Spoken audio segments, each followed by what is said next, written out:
2 minutes to drop off. Stand up. You'll be falling at 130 miles per hour. Try not to get frostbite from the wind chill. 1 minute to drop off. Move to the rear. Activate the alarm bottle. This is one for the history books. The world's first halo jump. 10 seconds to drop off. Stand by. Status okay. All green. Prepare for drop-off. Countdown. 5, 4, 3, 2, 1. Spread your wings And fly. God be with you.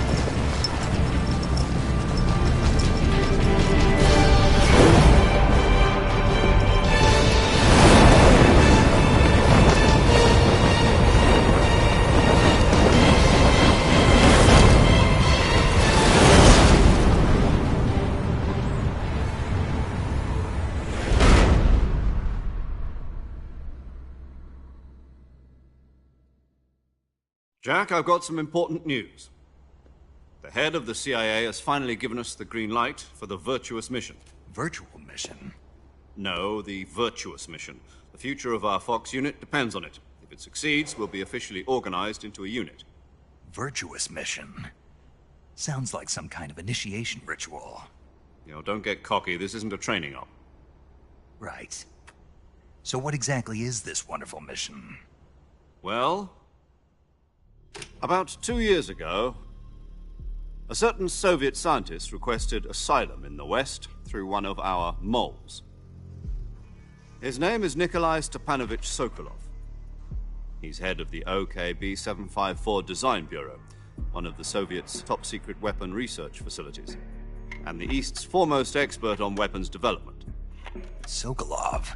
Isn't he that famous rocket scientist? The very same. On April the 12th, 1961, the Soviets achieved the first manned spaceflight in history. The Earth was blue, but there was no God. Well spoken. The rocket that carried Yuri Gagarin to orbit was the A-1, known as the Vostok rocket. Sokolov is said to be the man most responsible for the multi-engine cluster used in that rocket. After Gagarin's flight, Sokolov left rocket development to become the head of the newly established Design Bureau. From a lowly technician to head of a design bureau, that's quite a success story, so why do you want to defect? It seems he'd become afraid of his own creations. Afraid? Call it a crisis of conscience. And for that, he left his country and his family behind and went over the fence? Not exactly.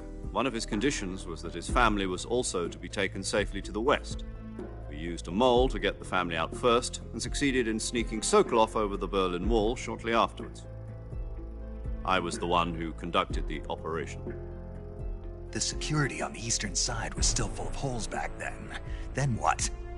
We got Sokolov over in one piece, but the whole ordeal had left him exhausted, and we checked him into a hospital in West Berlin. It took him 2 weeks and more than 600 miles to get from the research facility in the Soviet Union to Berlin. He was in no condition to say anything coherent. And it was only a week later that we had something much bigger on our hands. The Cuban Missile Crisis. October the 16th, 1962, President Kennedy received word that the Soviets were in the process of deploying intermediate-range ballistic missiles in Cuba. The President demanded that the Soviets dismantle and remove the missiles. At the same time, he announced a naval blockade to prevent further missile shipments from reaching Cuba. But the Soviets didn't back down, instead placing their armed forces on secondary alert. Soviet transport ships carrying missiles continued on course towards Cuba. US and Soviet forces went on alert for an all-out nuclear war. Frantic negotiations were conducted through the UN's Emergency Security Council and unofficial channels to end the hair-trigger standoff. Finally, on October the 28th, the Soviet Union agreed to remove its missiles from Cuba. And so the world avoided a nuclear holocaust. But in order to get the Soviets to pull their missiles out, we had to make a deal. You mean the one where the US agreed to remove its IRBMs from Turkey? No. The Jupiter IRBMs deployed in Turkey were obsolete, and we were going to get rid of them anyway. They had no strategic value whatsoever to either the US or the Russians. The Turkey deal was a ruse, a cover story that was fed to the other intelligence agencies around the world. So what did the Russians really want? Sokolov. They wanted us to return Sokolov. You mean the Soviets pulled out of Cuba just to get their hands on Sokolov? That's right. What the hell was he working on? At the time, we had no idea. We were running out of time. It was either give up Sokolov or risk full-scale nuclear war. In the end, we had no choice. President Kennedy gave in to Khrushchev's demand. The next day, I got Sokolov out of the hospital, handing him over to agents on the eastern side. Sokolov kept on screaming, "Save me," until he disappeared from my sight. Then, a month ago, we received some new information from one of our moles. About Sokolov? Yes. He was taken back to the research facility and forced to continue working on the weapon in question under KGB supervision. What's more, it's on the verge of completion. So what kind of weapon is it? Something to do with space rockets? No, missiles. Same technology. I guess you're right. We don't know the details, but it appears to be a new kind of nuclear device. For half a year now, the Soviets have been conducting frequent nuclear tests at Semipalatinsk. Something to do with the weapon, I assume. We're talking about a secret weapon so big that Khrushchev was ready to pull out of Cuba to get it back. Is Sokolov still in the facility? No. According to our intelligence, he's in Selinoyarsk, a place in the mountains about 3 miles to the west that's known as the Virgin Cliffs. The Virgin Cliffs. Nice name for a virtuous mission. They moved him there just recently. Why? Apparently, they're conducting a field test of the weapon, but it's our best chance to get him back. This mission would never have been possible if he was still in the research facility. This is our last chance. Sokolov must have known that too when he contacted us.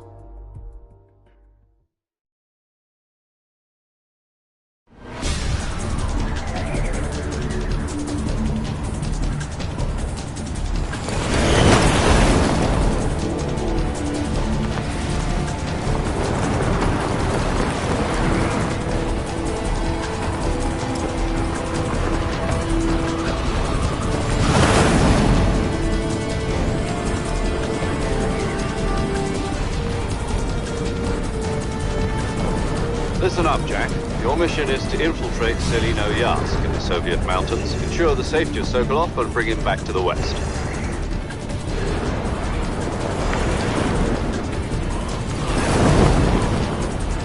If we don't get Sokolov back before that weapon is complete, we'll be facing a major crisis. The clock is ticking.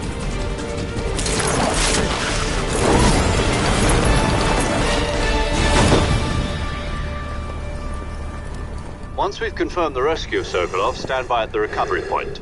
A recovery balloon will be dropped at that point. Helium will be pumped into the balloon to inflate it. The process takes about 20 minutes. Once it's complete, the gunship's arm will latch onto the balloon and pull it up. The Fulton surface-to-air recovery system. I'm familiar with the theory. Take it easy. It's been combat-proven. Do you think Sokolov is up to it? The shock will be less than during a parachute jump, and the arm can handle up to 500 pounds.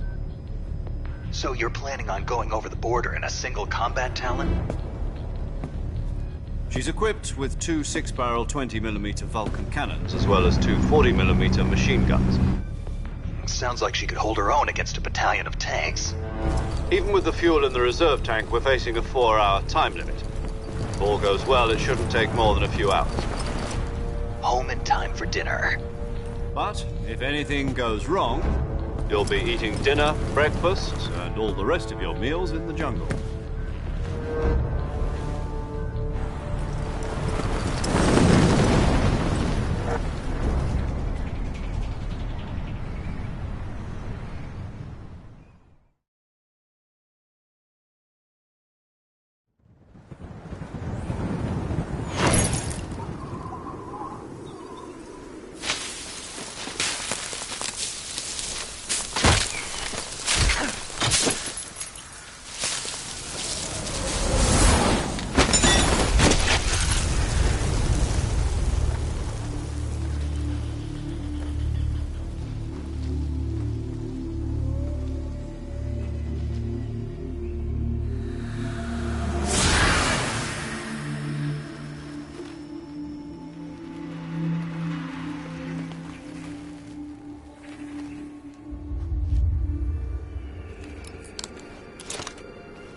you copy? You're already in enemy territory, and somebody might be listening in. From here on out, we'll be using code names to refer to each other. Your code name for this mission will be Naked Snake. I'll be referring to you as Snake from now on. You're not to mention your real name. Snake? What, you don't like snakes? What do you mean? You've eaten one before, haven't you? In survival training. I'm glad to hear that. I don't know if I'd ever order one in a restaurant, but... Be careful, you might not have a choice. What about you, Major? What should I call you? Let's see. I'll be Tom. Call me Major Tom. This will be a sneaking mission. You must not be seen by the enemy. You must leave no trace of your presence. Is that clear? This kind of infiltration is the Fox unit's speciality. In other words, weapons and equipment are procured on site. That goes for food as well. You're completely naked, just as your name implies. Great. Now I see why you asked me if I like snakes. I suppose calling me Snake was your idea of a joke, too. No. There's a good reason for that. I'll tell you later when the time is right. Gotcha.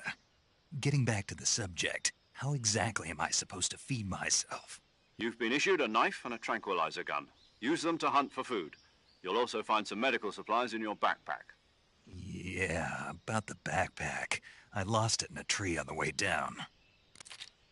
I see. Well, you'd better go back and get it then. You know where it is? No problem. I can see it from here. It's stuck on a branch. To climb a tree, stand in front of it. My frequency is 140.85. If you need to talk to me... Okay, Snake, go get your...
I see you've retrieved your backpack, Snake.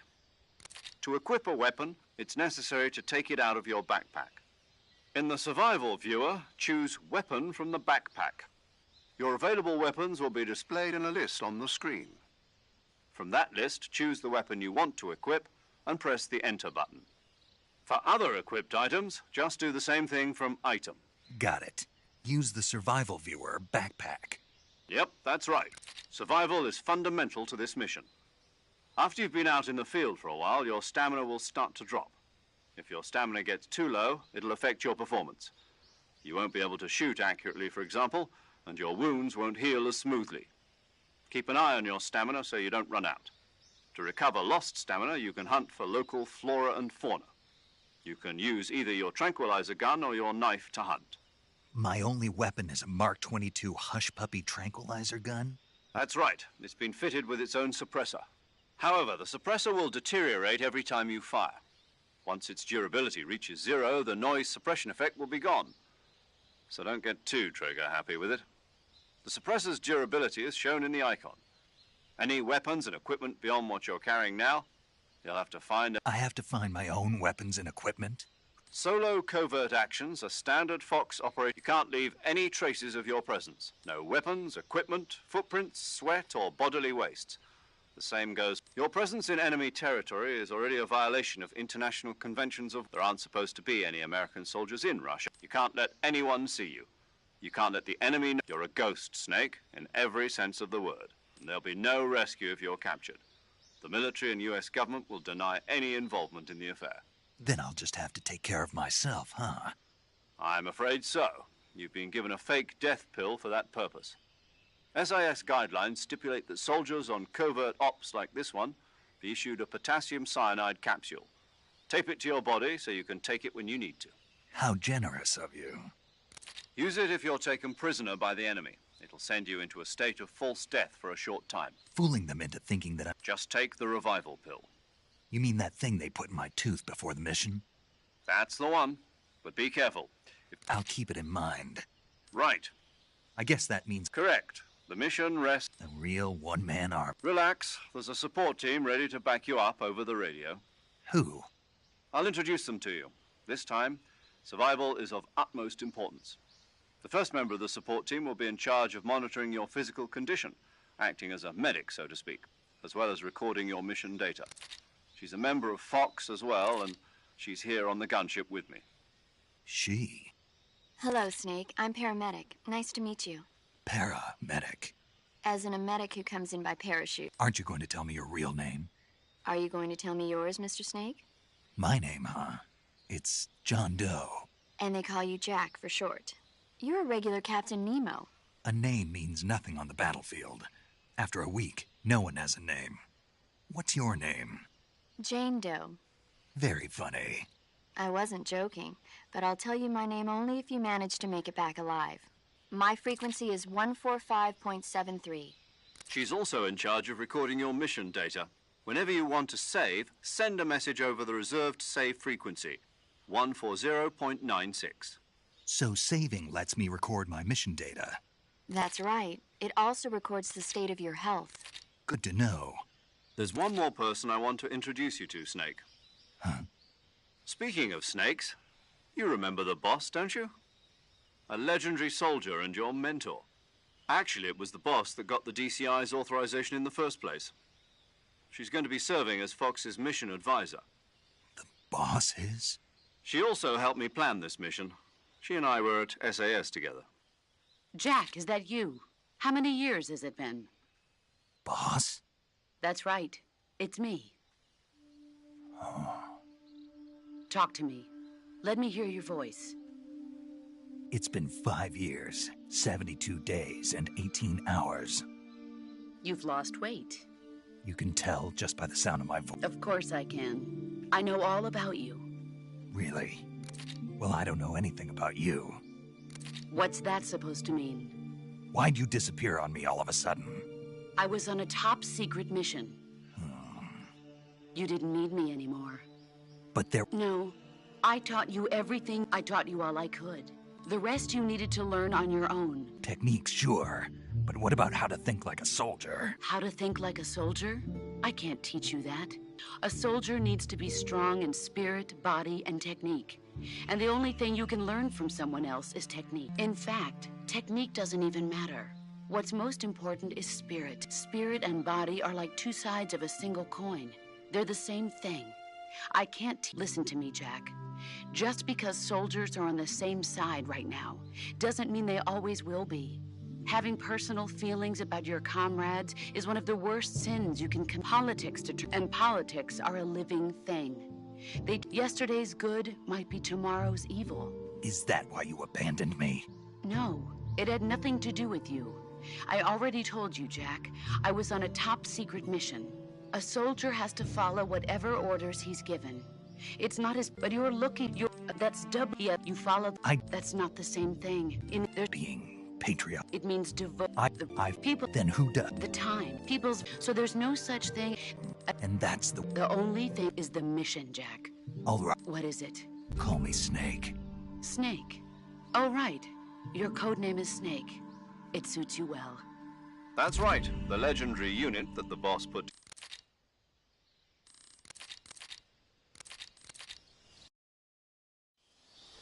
Snake, try to remember some of the basics of CQC.